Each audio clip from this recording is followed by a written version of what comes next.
You hear a physiotherapist talking to a patient called Miss Wayne. For questions 1 to 12, complete the notes with a word or short phrase. You now have 30 seconds to look at the notes.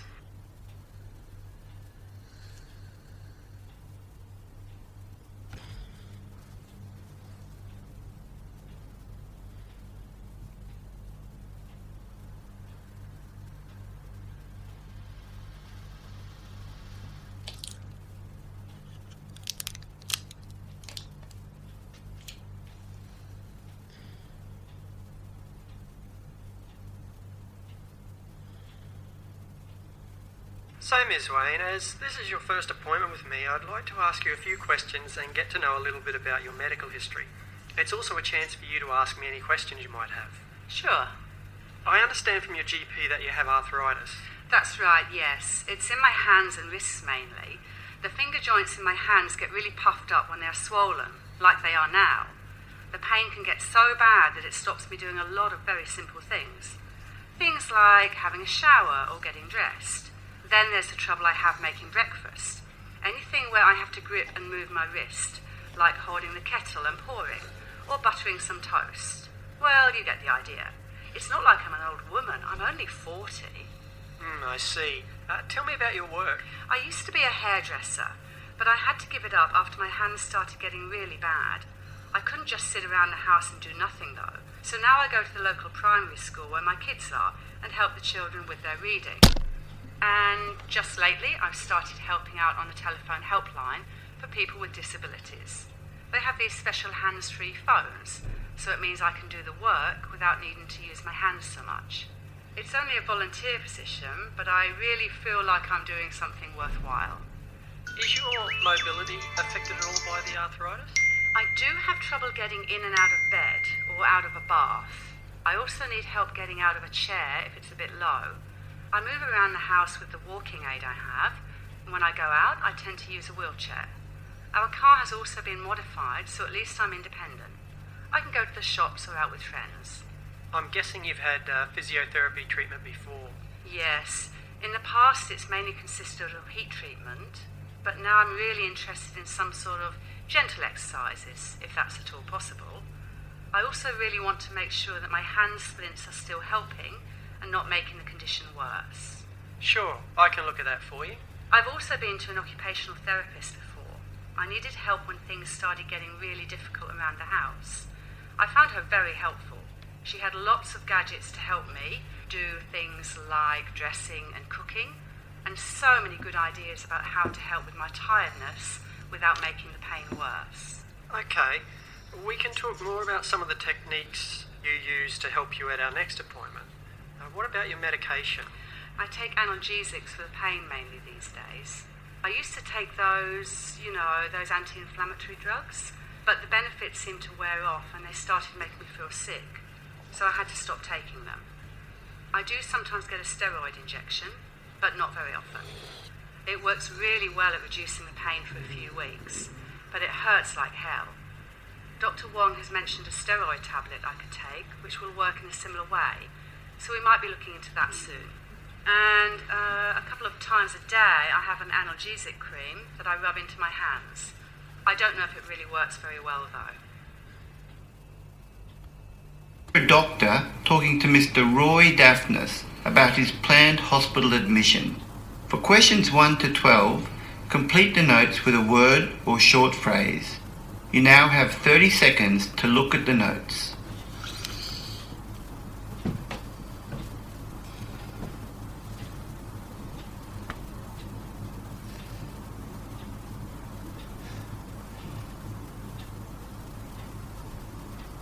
So, Mr. Daphnis, this appointment is a chance for us to talk a little about your upcoming surgery and for you to ask me any questions you might have. Okay, yes. Well, I don't really have any questions about the surgery itself. I feel I understand the procedure quite well from all of my reading, but I do have a concern. I'm actually quite worried about how I'll go with my eczema when I come into hospital. It's important for me to follow my usual routine, you see, or it will flare up again. What is it specifically that you're worried about? Well, I've had eczema for years now, since I was a kid. It's chronic, I guess you could say, And there are all sorts of things that make it worse. Like getting too hot, like I'm in a room and the sun is shining in through the window and it starts getting very stuffy or something. Okay, we can make sure that you have a bed well away from any windows if that'll help. Yes, that would be good. Thank you. As long as I'm in an air-conditioned room and it isn't too hot, that usually helps. I also notice that certain foods and drinks make it worse. I stopped drinking alcohol years ago because it always made the itching worse. But I also have a list of foods that seem to aggravate things. So I was wondering if it's possible to give that to someone, or if I can let the hospital know so that they don't include any of these foods in my meals. If you contact the hospital directly, they'll be able to help you with that. Great. Tell me, Mr. Daphnis, what's your skin like at the moment? Not very good. You can see by my face how red it is, and the itching and scratching has been much worse lately. I think because of the stress I'm feeling about the operation. It's also really bad on my back and my legs. When I lie down in bed at night sometimes I can hardly stand it. Do you ever get any sores or weeping? No, my skin is just dry and very itchy. But I'm most worried that because of the operation, any broken areas in the skin will mean I'm at risk of an infection. I'm doing everything I can to prepare properly though. Instead of showers, I've been taking lukewarm baths. And I never use any soap because it leaves my skin extra dry. I know using it removes the natural oil, so I use a soap substitute instead. I'm being really careful about the clothes I wear to be sure that they aren't going to exacerbate the itching. I really don't want to be scratching it at all if I can help it, and I've been using an oily moisturiser nearly every hour. I don't like to use a lot of those steroid creams and things, but I can if you think it'll help. I see a dermatologist sometimes and he said if I don't like using them, I can save them as a last resort. Okay, it sounds like you're doing everything you can to manage the condition, but you do need to try and relax and make sure you're getting plenty of rest. I know that stress is only going to make the condition worse.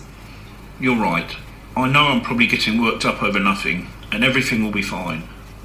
I'm taking an antihistamine at the moment, so that's helped with the scratching and I'm sleeping a bit better as well.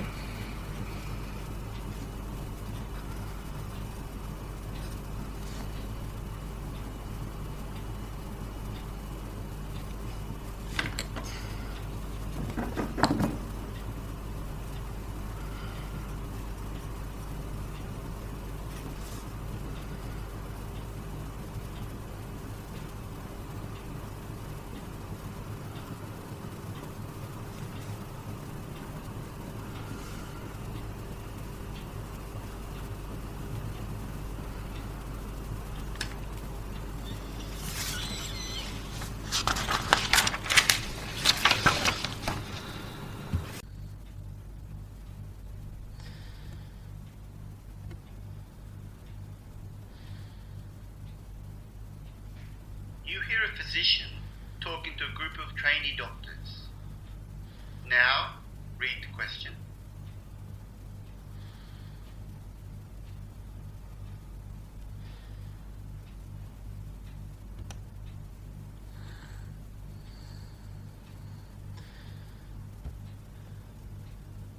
Honeybees have barbed stingers that are left behind in the person's skin after the initial sting. If the stinger is removed by pinching the stinger, more venom is actually injected, so it's better to remove the stinger by gently lifting it using a pair of tweezers to remove it from the skin. Generally, honeybees aren't aggressive and only sting in self-defense. However, in some cases, a person will disrupt a hive or swarm of bees and get stung multiple times. If a person gets stung more than a dozen times, the accumulation of venom may induce a toxic reaction and make them feel quite sick. And multiple stings can be a medical emergency, especially in children, older adults, and people who have heart or breathing problems. So make sure to check with the patient and be aware of the signs of multiple stings.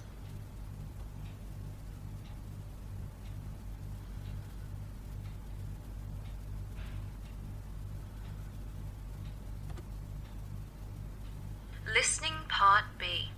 You hear two dentists discussing a patient. Now read the question.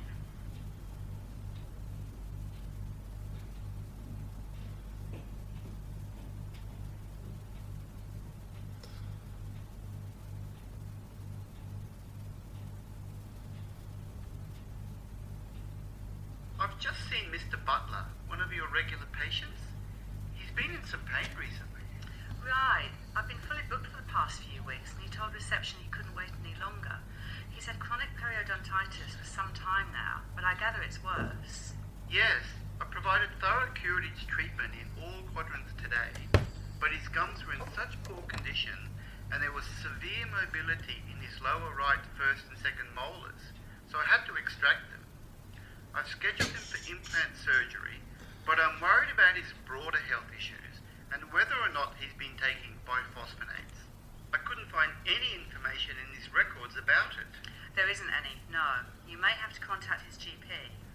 Okay, I certainly want to reduce the risk of any osteonecrosis after surgery.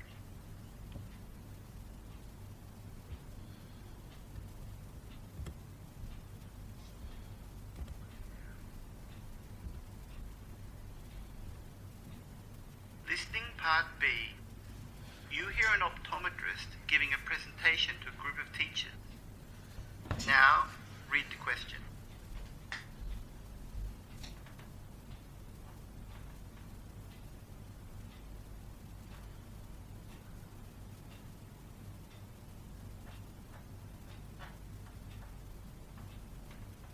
About 1 in 12 boys is colourblind, and 1 in every 400 girls.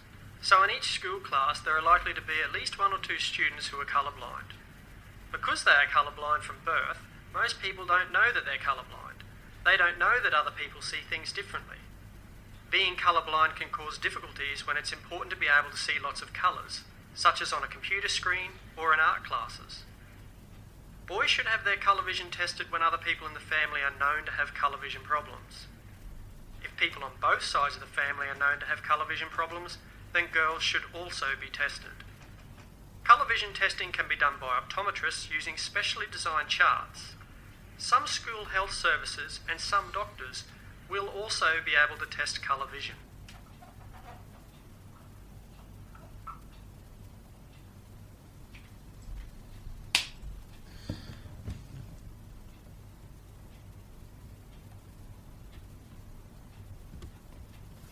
Listening Part B.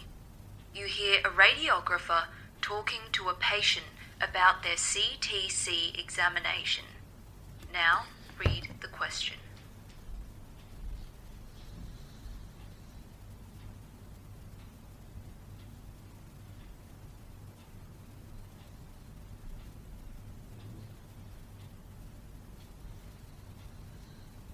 Okay, so your appointment's scheduled for 8:30 next Tuesday morning. That's great. Thanks for organising that.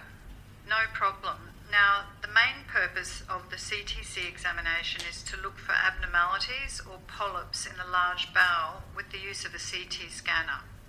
So that means 3 days before the test, you'll need to start eating a low-fibre diet, and then 24 hours before the test, you'll be drinking clear fluids and you'll need to abstain from alcohol. Then on the evening before the test, you'll need to take laxatives as prescribed by your doctor with several glasses of water. You also can't have any breakfast on the morning of the test, and we'll need you to be self-administering some suppositories at that time. But all of this information is set out in the letter. If you've got any questions or concerns about it, make sure you contact either myself or your doctor. Okay, thanks.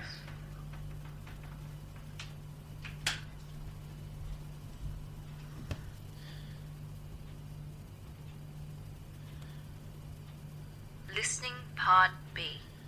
You hear a physiotherapist speaking to a support group for Parkinson's disease. Now, read the question.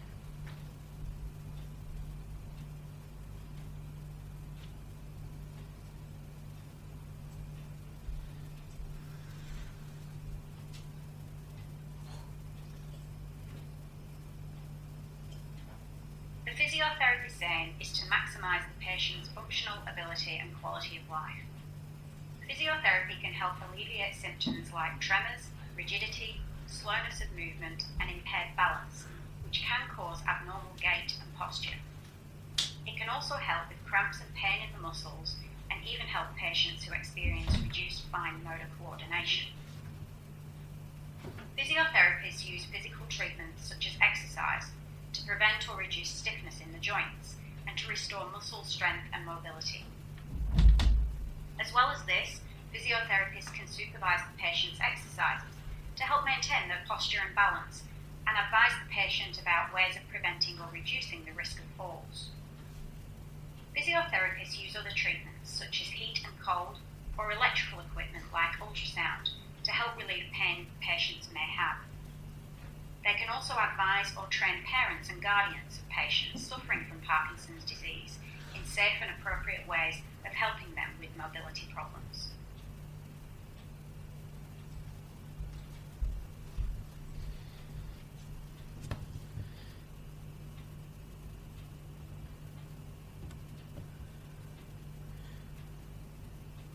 Listening Part B. You hear an oncologist talking with a patient about their test results. Now, read the question.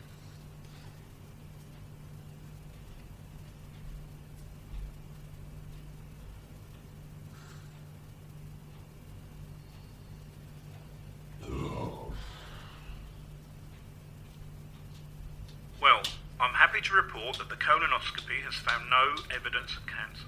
Are you sure, Doctor?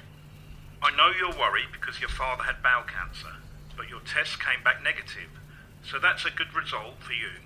And let me reassure you, we can see cancer if it's present in the colon in more than 90% of cases. So we miss very few early stage cases. That's a relief, Doctor. It really is. But then we still don't know why I'm experiencing these abdominal pains. Actually, we do. We discovered that you have something called diverticular disease. Have you ever heard of this condition? No, I haven't, but it sounds pretty serious. Well, if we follow the proper management, it doesn't have to be so serious. Let me tell you a little bit more about it.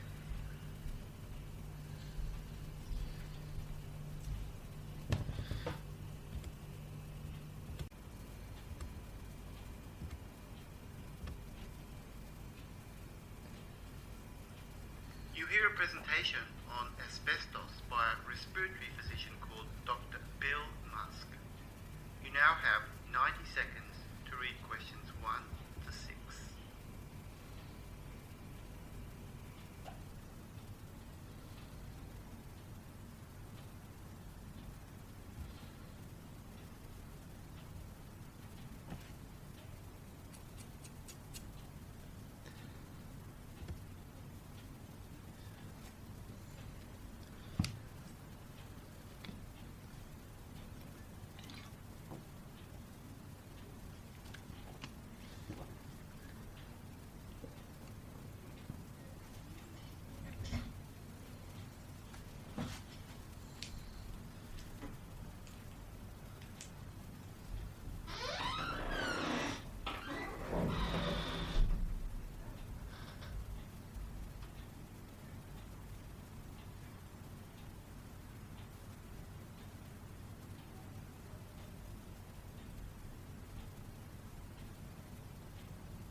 Hello, my name is Bill Musk. I'm a respiratory physician at the Princess Alexandra Hospital, and I'm going to talk to you today about a substance and some diseases that, when mentioned, often strike fear into people. The substance is asbestos. I'll get to the diseases it causes later. Asbestos is a naturally occurring mineral rock that was mined in Australia from the 1940s to the late 1980s and used in a variety of materials and products because it was considered resistant to fire, moisture, chemicals and heat. It was also widely used as an insulation material. One of the other main features that made asbestos a desired resource for many companies, not only in Australia but in many other parts of the world, was that it was also relatively cheap to mine and process. Unfortunately, however, asbestos turned out to be a highly toxic, insidious and environmentally persistent material that has killed thousands of Australians and will kill thousands more in this century. In fact, Australia and the UK have the highest rates of asbestos-related death in the world. Because asbestos was used so widely in the building industry, people can be exposed to it in their workplace, their communities, or in their homes. If products containing asbestos are disturbed, tiny asbestos fibres, so thin they can be invisible to the unaided eye, are released into the air. When asbestos fibres are breathed in, they can get trapped in a person's lungs and remain there for a long time. Over time, these fibres can accumulate and cause scarring and inflammation. As a result, breathing can be affected, which leads to serious health problems, including a number of respiratory diseases such as lung cancer, asbestosis, pleural plaques, benign pleural effusion, and malignant mesothelioma. Although exposure is now strictly regulated, a national ban on asbestos came into effect in Australia on the 31st of December 2003. Patients continue to present with these diseases because of the long interval between exposure to asbestos and the clinical appearance of disease. Research has shown that an individual's specific risk factors, such as whether or not they are a smoker or if they present with a pre-existing lung condition, can determine how asbestos exposure affects them. Other factors include how much asbestos they were exposed to, how long they were exposed for, the size, shape and chemical makeup of the asbestos fibres, as well as the source of the exposure. Presenting signs and symptoms tend to be non-specific, so occupational history helps guide clinical suspicion. People particularly at risk are those who have worked in the mining of asbestos or in jobs including shipbuilders, insulation workers, fitters, carpenters and electricians. Immediate family members of workers are also at risk due to washing clothes that may have been contaminated with asbestos fibres, even though the amount of exposure is very small. Because exposure to cigarette smoke increases the risk of developing lung cancer in patients with a history of asbestos exposure, smoking cessation is essential. Patients with asbestosis or lung cancer should also receive influenza and pneumococcal vaccinations. According to a recent US study, the three most common asbestos-related lung diseases are asbestosis, lung cancer, and mesothelioma. And I will now briefly outline their symptoms, prevalence, and treatment. People with asbestosis often have symptoms such as difficulty breathing and dry cough, and it affects approximately 200,000 patients with 2,000 deaths annually. Lung cancer commonly includes symptoms such as chest pain, coughing up blood, weight loss, difficulty in breathing, and fatigue.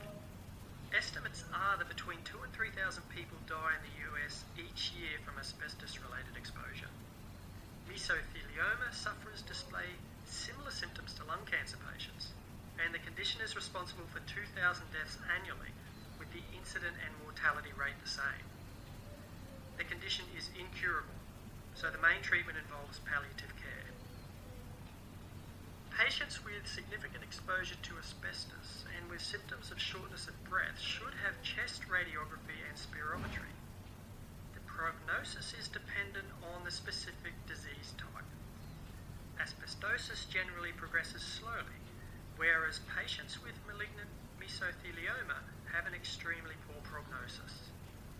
The treatment of patients with asbestos exposure and lung cancer is identical to that of any patient with any other form of lung cancer. Research is continuing for a variety of other asbestosis treatments, such as vaccine therapy and other immune therapies. It is hoped that some of the newer biological agents may also have some effect.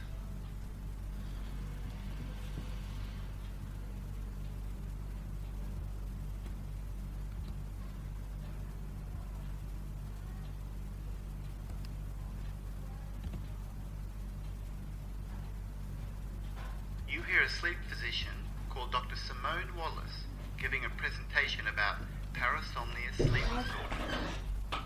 You now have 90 seconds to read questions 1 to 6.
Harris. I'm a sleep physician and author, and I'd like to talk to you about 3 parasomnia sleep disorders: sleep terror disorder, nightmare disorder, and sleepwalking disorder. When we talk about parasomnias, we are talking about disruptive sleep-related disorders, characterized by undesirable physical or verbal behaviors or experiences. Parasomnias can occur in association with sleep, during specific stages of sleep, or at sleep-awake transition phases, and can be divided into 2 categories: primary parasomnias, which are the disorders of sleep states, and secondary parasomnias, which are disorders of the organ systems that may manifest during sleep, such as seizures or convulsions. Few, if any, specific causes exist for parasomnias, but each type of parasomnia has a number of predisposing factors. For example, a bloated stomach, personality disorders, a stressful home environment, or relationship breakdown can lead to nightmare disorder, while sleep deprivation, alcohol abuse, and migraines are associated with night terrors. Sleepwalking often runs in the family and can be associated with a full bladder. As there are many trigger factors for parasomnia, the exact cause can be difficult to identify. Therefore, when conducting a medical interview, there are some important items that can be used to identify correlating factors. It is beneficial to interview both the person and his or her bed partner and elicit information about their sleep-wake patterns. It is also helpful to take an alcohol and drug use history, as well as any history of abuse. Details regarding medical and psychiatric history can also shed light on what may be triggering the condition. A polysomnography or sleep test is usually conducted in a sleep study centre, while the common classes of drugs used for the treatment of parasomnias are benzodiazepines and anticonvulsants. The general aim of drug treatment is to prevent arousal out of sleep or to suppress rapid eye movement, REM, sleep. The outlook for sufferers of parasomnia differs depending on their specific type of sleep disorder. Children with nightmare disorder almost always outgrow the disorder. However, a small number of children report this disorder persisting into adulthood and becoming a lifelong problem, while some people may experience a reduction of symptoms later in life. If the onset of sleep terror disorder occurs in childhood, then prognosis is excellent. But if the onset takes place in adulthood, the outlook is poor because the disorder tends to be chronic. In terms of sleepwalking disorder, if the symptoms first appear at a young age, the outlook is excellent. However, the outlook is much worse if the disorder starts in adulthood and there is no evidence of an underlying neurological or substance abuse problem. I would now like to conclude with a case study of a patient who attended my clinic recently. Mark was a healthy 10-year-old who was referred to our sleep clinic because his parents had reported abnormal sleep behaviour. His medical history revealed nothing remarkable, while in terms of his social history, Mark's parents were concerned that the sleep issues would interfere with their son's upcoming participation in a school camp. Over the previous 3 months, Mark had awoken 2 to 4 times per week, screaming, sweating, and wildly flailing his arms. It occurred most commonly when his parents were going to bed. They reported that he experienced a few minutes of raw terror, starting with a piercing scream, after which he would calm down and fall asleep again within 5 minutes. Mark did not recall the incidents. A lab evaluation ruled out nocturnal epilepsy and obstructive sleep apnea. However, Mark showed 2 minor arousals during which he abruptly awakened from delta sleep, the deepest form of sleep, sat up with a blank stare, and then returned to sleep. Because disorders of arousal are often vastly diminished when recorded in a sleep lab, these 2 arousals, supporting Mark's history, led to the diagnosis of an arousal disorder known as sleep terror. We advise Mark's parents that such sleep terrors are usually benign and will disappear with increasing age.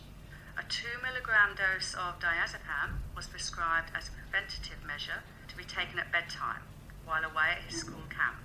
Fortunately, Mark experienced only 1 mild sleep terror at camp, but discontinuation of diazepam after he returned home led to a reappearance of sleep terrors. Over the next 12 months, sleep terrors gradually diminished to less than 2 per month, reappeared dramatically when he was transferred to a new school, and then disappeared completely over the next 24 months.